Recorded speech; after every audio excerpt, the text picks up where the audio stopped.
పహల్గామ్‌లో ఉగ్రదాడి ఏదైతే జరిగిందో, ఆ ఉగ్రదాడి దురదృష్టకరం. మన భారతదేశం రక్త కన్నీరయింది. కన్నీళ్ళు ఎవరికైనా వచ్చాయంటే అవి రక్తంతో వచ్చాయి. మనసు వేదనతో నిండిపోయింది. అంటే భారతదేశంపై ప్రేమ ఉన్న వాళ్ళ గురించి చెప్తున్నాను నేను. అయితే ఈ పహల్గామ్ దాడిలో 26 మంది ప్రాణాలు కోల్పోయారు.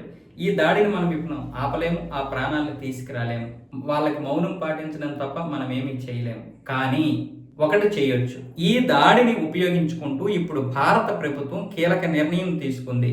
మనం పాకిస్తాన్పై యుద్ధం చేయొద్దు, డైరెక్ట్గా యుద్ధం చేయొద్దు. కాకపోతే యుద్ధం అనివార్యమైతే మాత్రం చేయాల్సిందే. కానీ మనం ఇప్పుడు యుద్ధం చేసి ఏంటి ఉపయోగం? కాబట్టి పాకిస్తాన్ని ఏ విధంగా దెబ్బ కొట్టాలో ఆ విధంగా దెబ్బ కొట్టొచ్చు. సింధు జలాలు ఆపేశాం, అదే ఒక 30 అణుబాంబులతో సమానం కదా. ఇప్పుడు పీఓకేని మనం స్వాధీనం చేసుకోవాలి. పాకిస్తాన్ ఆక్యుపై చేసినటువంటి పీఓకేని ఇప్పుడు మనం స్వాధీనం చేసుకుంటే ఈ 26 మంది ఆత్మలకైతే ఖచ్చితంగా శాంతి చేకూరుతుంది. ఈ 26 మందిని మన దేశం మొత్తం జీవితాంతం కూడా గుర్తుపెట్టుకోవచ్చు. వీళ్ళందరికీ మనం ఎప్పటికప్పుడు శ్రద్ధాంజలి ఘటించవచ్చు. వీళ్ళు వీర మరణం పొందారని చెప్పొచ్చు. ఎందుకంటే పీఓకే మనం స్వాధీనం చేసుకోవడానికి ఈ యొక్క ఘటనని భారత ప్రభుత్వం కీలకంగా మార్చుకోబోతుంది. దీనికి సంబంధించినటువంటి విషయాలు నేను ఇంతకు ముందు కూడా చెప్పాను, చాలాసార్లు చెప్పాను. పీఓకే మన భారత్లో కలిసిపోయే అవకాశాలు ఉన్నాయి. ఎందుకంటే స్వాతంత్రం వచ్చిన తొలినాళ్లలో ఈ పీఓకే ప్రజల్ని తన వైపుకి తిప్పుకొని పాకిస్తాన్ అయితే వాళ్ళని వాడుకుంటుంది. కేవలం ఉగ్రవాదం కోసం మాత్రమే పీఓకేని వాడుకుంటుంది. అభివృద్ధిని మాత్రం గాలికి వదిలేసింది.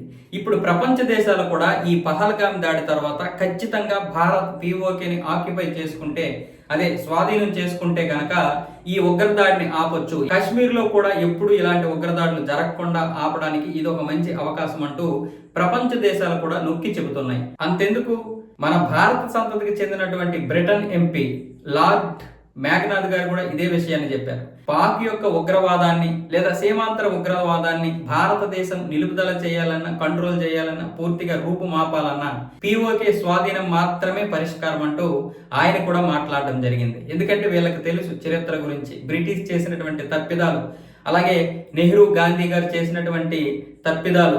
ఈ యొక్క విభజన ఏదైతే ఉందో, ఈ విభజన వల్ల భారతదేశం ఎంత నష్టపోయిందో, ఇంకా ఎంత నష్టపోతూ ఉందో అందరికీ తెలుసు. ముఖ్యంగా ఈ బ్రిటిష్ వారికి తెలుసు. అలాగే ఈయన భారత సంతతికి చెందినటువంటి ఒక ఎంపీ లార్డ్ మేఘనాథ్ గారు, ఈయన కూడా అదే విషయాన్ని భారతదేశానికి నొక్కి నొక్కి మరీ చెప్పారు.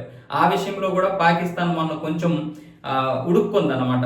ఇదేంటి అందరూ కూడా ఇదే విషయాన్ని చెబుతున్నారని. పాకిస్తాన్కి ఇప్పుడు 2 భయాలు ఏంటంటే, పాకిస్తాన్ పై అంటే మాపై నేరుగా దాడి చేస్తుందా, లేకపోతే పీఓకేని స్వాధీనం చేసుకుంటుందా అనేది ఇప్పుడు పాకిస్తాన్ భయాలు. ఎందుకంటే భారతదేశం నేరుగా యుద్ధం చేసినా పాకిస్తాన్ గెలిచే అవకాశాలు లేవు. ఇప్పటికే నేవీ విషయంలో పూర్తిగా వీగిపోయింది.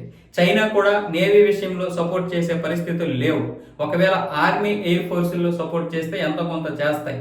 కానీ వ్యాపార సామ్రాజ్యంలో నెంబర్ 1 స్థానానికి ఎదగాలనుకుంటున్నటువంటి చైనా కేవలం మాటల వరకే మేము మీ వెనకాల ఉన్నాం, మేము మీకు సపోర్ట్ చేస్తామంటుంది తప్ప, రంగంలో గనక భారత్ దిగాక చైనా గనక పాకిస్తాన్కి సపోర్ట్ చేస్తే రేపు మనం వ్యాపారంలో ఎక్కడ నొక్కాలో అక్కడ నొక్కేస్తాం.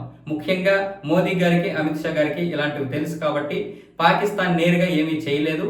కాబట్టి ఇప్పుడు ఏదైతే ఒప్పందం జరిగాయో, కొన్ని యుద్ధ నౌకలు ఇవ్వడానికి, అలాగే దానికి సంబంధించినటువంటి జలాంతర్గాములు పాకిస్తాన్కి ఇవ్వడానికి చైనా కొన్ని ఒప్పందాలు చేశాయి. కానీ అవి 2028, 2029 వరకు కూడా తయారయ్యే పరిస్థితి లేదు. కాబట్టి సోసోకి మాత్రమే చైనా సపోర్ట్ చేస్తుంది. ఈ విషయం పాకిస్తాన్కి తెలుసు. అందుకే వెనకడుగు వేస్తుంది. యుద్ధం రాకుండా చూసుకోవడానికి ప్రయత్నాలు చేస్తుంది. ఇప్పటికే ఆర్మీ చీఫ్ కసిం మునీర్ గడిని అయితే ఒక బంకర్లో దాచింది. వాడు ఎంజాయ్ చేస్తున్నాడో ఏం చేస్తున్నాడో పక్కన పెడితే వాడైతే ప్రాణాలు గుప్పిట్లో పెట్టుకొని ఉన్నాడు. ఇవన్నీ చూసుకున్నట్లయితే పాకిస్తాన్కి ఒకటి అర్థమైంది. ఒకటి, భారతదేశం మాపై నేరుగా దాడి చేయకపోయినా సింధు జలాలైతే ఇక్కడ ఇవ్వదు. ఒకవేళ ఇచ్చిన డ్యాముల పరంగా మరికొన్ని రోజులు నిర్మించి ఖచ్చితంగా తర్వాత అయితే సింధు జలాలు ఆపేస్తుంది. ఎట్టి పరిస్థితుల్లోనూ మాకు సింధు జలాలు ఇంకా రావు. అలాగే పీఓకేని స్వాధీనం చేసుకొని పాకిస్తాన్ పరువు అయితే తీసేస్తుంది. ఇక్కడ పాకిస్తాన్కి మరొక అనుమానం ఏంటంటే, పాకిస్తాన్ పై నేరుగా దాడి చేస్తే బలూచిస్తాన్ కూడా భారత్ వైపే నిలుస్తుంది, లేదా బలూచిస్తాన్ పాకిస్తాన్ పై విరుచుకుపడుతుంది. ఇదే అదునుగా తనని తాను ఒక స్వతంత్ర దేశంగా ప్రకటించుకుంటుంది బలూచిస్తాన్. ఇలాంటి సమయంలో ఇప్పుడు పాకిస్తాన్కి ఏం చేయాలో అర్థం కాలేదు. మరొక వైపు ఆఫ్ఘనిస్తాన్ కూడా ఈ దాడి కోసం ఎదురు చూస్తుంది. భారత్కి ఇప్పటికే గ్రీన్ సిగ్నల్ ఇచ్చింది. మీరు ఎప్పుడైనా సరే అంటే చాలు మేము ఇక్కడ వేసి పడేస్తామంటూ అక్కడ మోదీ గారికి అయితే ఇక్కడ ఈ తాలిబాన్లు అయితే ఆల్రెడీ గ్రీన్ సిగ్నల్ ఇచ్చేశారు. ఇలాంటి సమయంలో ముప్పేట దాడి పాకిస్తాన్కి తప్పదు. పాకిస్తాన్ భయం కూడా అదే. పాకిస్తాన్కి ఆఫ్ఘనిస్తాన్ సపోర్ట్ లేదు, పైగా ఈ బలోచిస్తాన్ కూడా అంతర్గత సమస్యలతో ఉంది. ఎప్పుడు అదును దొరుకుతుందా, మమ్మల్ని మేము స్వతంత్ర దేశంగా ప్రకటించుకుందామా అని చూస్తుంది. అందుకే బలోచిస్తాన్ లిబరేషన్ ఆర్మీ వాళ్ళ యొక్క జెండాతో పాటు మన జెండాని కూడా పట్టుకొని మన త్రివర్ణ పతాకానికి ముద్దులాడుతూ మన త్రివర్ణ పతాకాన్ని గౌరవిస్తూ వాళ్ళైతే వాళ్ళ యొక్క నిరసనని తెలియజేస్తున్నారు ఈ లిబరేషన్ ఆర్మీ మిలిటెంట్స్. ఇప్పుడు ఇలాంటి సమయంలో ఈ యొక్క పహల్గామ్ దాడి జరిగింది. ఈ పహల్గామ్ దాడి విషయంలో ఇప్పుడు బలోచిస్తాన్ ఎక్కువగా ఎదురు చూస్తుంది. మోదీ గారు ఎప్పుడైతే అటాక్ చేస్తారా మేము కూడా పాకిస్తాన్ పై విరుచుకుపడదామా అని చూస్తుంది. ఎందుకంటే భారతదేశం కనుక యుద్ధం ప్రకటిస్తే నేవీ, ఎయిర్ ఫోర్స్, ఆర్మీ అన్నీ కూడా భారతదేశ సరిహద్దుల్లో మోహరించాల్సి ఉంటుంది. కాబట్టి ఇదే మంచి అదునుగా ఆర్మీ అంతా అటు వెళ్ళిపోయిన తర్వాత ఈ బలోచిస్తాన్ లిబరేషన్ ఆర్మీ ఇటు పాకిస్తాన్ పై పడి వారి యొక్క సరిహద్దు ఏదైతే ఉందో ఆ సరిహద్దు మొత్తం ఆక్యుపై చేసేసి సపరేట్ గా దేశం చేయడానికి చూస్తున్నారు. ఇక్కడ లిబరేషన్ ఆర్మీకి చాలా సైన్యం కూడా ఉంది. అవసరమైతే ఇప్పుడు అక్కడ ఉన్నటువంటి ఈ గిరిజనులు ఎవరైతే ఉన్నారో అంటే ట్రైబల్స్, వాళ్ళ ట్రైబల్స్ అన్నమాట. ఈ ట్రైబల్స్ అందరూ కూడా ఇంటికి ఒకరు రావడానికి సిద్ధంగా ఉన్నారు. పైగా 32,000 మందిని సపరేట్ గా తీర్చిదిద్దారు కూడా. ఇప్పుడు లిబరేషన్ ఆర్మీలో ఏదైనా ఏ రోజైనా సరే అవకాశం రావచ్చు, ఏ రోజైనా సరే మళ్ళీ మనం స్వతంత్ర దేశంగా ఏర్పడడానికి ఒక అవకాశం దొరుకుతుంది. కాబట్టి బార్డర్లో సైన్యం ఉండాలి. కాబట్టి అలాగే ఈ యొక్క ఆఫ్ఘనిస్తాన్ సహాయంతో ఈ లిబరేషన్ ఆర్మీ ఈ ఆయుధ సంపత్తిని అలాగే మ్యాన్ పవర్ ని తీర్చిదిద్దుకుంటుంది.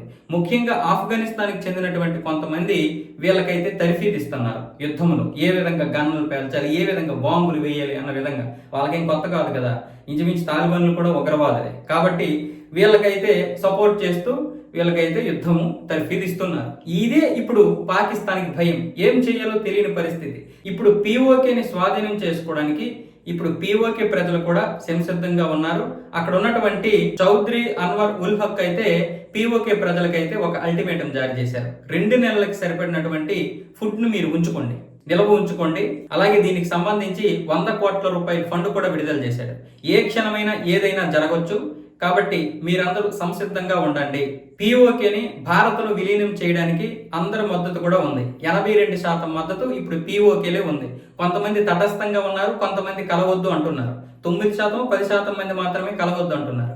7-8% మంది తటస్థంగా ఉన్నారు. 82% మంది మాత్రం అనుకూలంగా ఉన్నారు భారత్లో విలీనం అవడానికి. ఎందుకంటే వాళ్ళు ఇక్కడ కశ్మీర్లో చూశారు. ఆర్టికల్ 370 రద్దు తర్వాత కశ్మీర్లో ఎలాంటి శాంతి స్థాపన జరిగిందో, ఎలాంటి అభివృద్ధి జరిగిందో వాళ్ళు కళ్ళారా చూస్తున్నారు. కాబట్టి ఇప్పుడు పీఓకేని కూడా భారత్లో విలీనం చేయడానికి వాళ్ళైతే కంకణం కట్టుకున్నారు.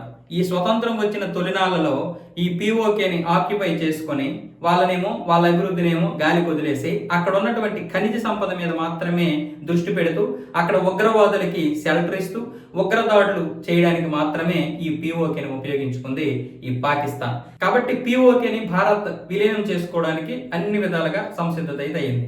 నేను చెప్పాను 36 గంటల్లో ఏదైనా జరగవచ్చని. ఈ 36 గంటల్లో జరిగింది ఏంటంటే మొత్తం ఈ క్యాబినెట్ కావచ్చు, మొత్తం మోదీ గారు కావచ్చు, అమిత్ షా గారు కావచ్చు, అందరూ కలిసి మాట్లాడుకున్నది ఏంటంటే పీఓకేని స్వాధీనం చేసుకోవాలి. 2 నెలల్లో పీఓకేని స్వాధీనం చేసుకోవచ్చు, లేదా నెల రోజుల లోపే పీఓకేని అయితే స్వాధీనం చేసుకోవచ్చు. కాబట్టి పీఓకే ప్రజలు ఇప్పుడు 2 నెలలకు సరిపడినటువంటి ఆహారాన్ని అయితే నిల్వ ఉంచుకోమని ఇప్పటికే దానికి సంబంధించినటువంటి అక్కడ ఆ నేత ఎవరైతే ఉన్నారో చౌదరి అన్వర్ ఉల్ హక్ వాళ్ళకి అల్టిమేట్ జారీ చేశాడు. కాబట్టి పీఓకే స్వాధీనం చేసుకునే పరిస్థితులు ఉన్నాయి. పాకిస్తాన్ భయం కూడా అది, మా పరువు పోతుంది, అంతర్జాతీయంగా మా పరువు పోతుంది.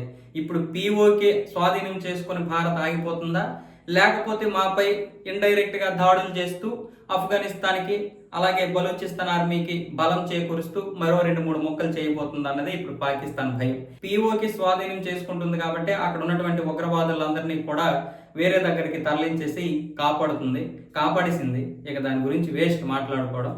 పీఓకే స్వాధీనం అయితే చాలు ఇలా ఒక్కొక్క మొక్కని పోగొట్టుకుంటూ ఒక్కొక్క విషయం ముందు మోదీ గారు కూడా విజయం సాధిస్తూ భారత ప్రభుత్వానికి తలమానికంగా ఉన్నటువంటి పీఓకేను కనుక తీసుకొస్తే మనకి కొంత లాభం చేకూరుతుంది. ఇక్కడ ఉన్నటువంటి ఖనిజ సంపద మీద చైనా కూడా కన్నుపడింది. పాకిస్తాన్ ఎలాగైనా సరే డబ్బు కావాలి కాబట్టి పాకిస్తాన్ ఏదో ఒక విధంగా పీఓకేని వాళ్ళకి అప్పచెప్పేస్తుంది. కాబట్టి ఇప్పుడు ఒకే దెబ్బకి రెండు పెట్టలు, మనకి పీఓకే స్వాధీనం అయిపోతుంది, ఆ ఖనిజ సంపద మన వైపే ఉంటుంది, అలాగే చైనా చేతికి ఆ ఖనిజ సంపద వెళ్లకుండా ఉంటుంది. కాబట్టి ఇవన్నీ చూసుకున్నట్లయితే భారత్కి ఈ యొక్క దాడి ఏదైతే పహల్గామ్ దాడి ఒక విధంగా మంచికే. ఈ 26 మందిని మన దేశం మొత్తం కూడా ఎప్పటికీ మర్చిపోము, గుర్తుంచుకోవాలి.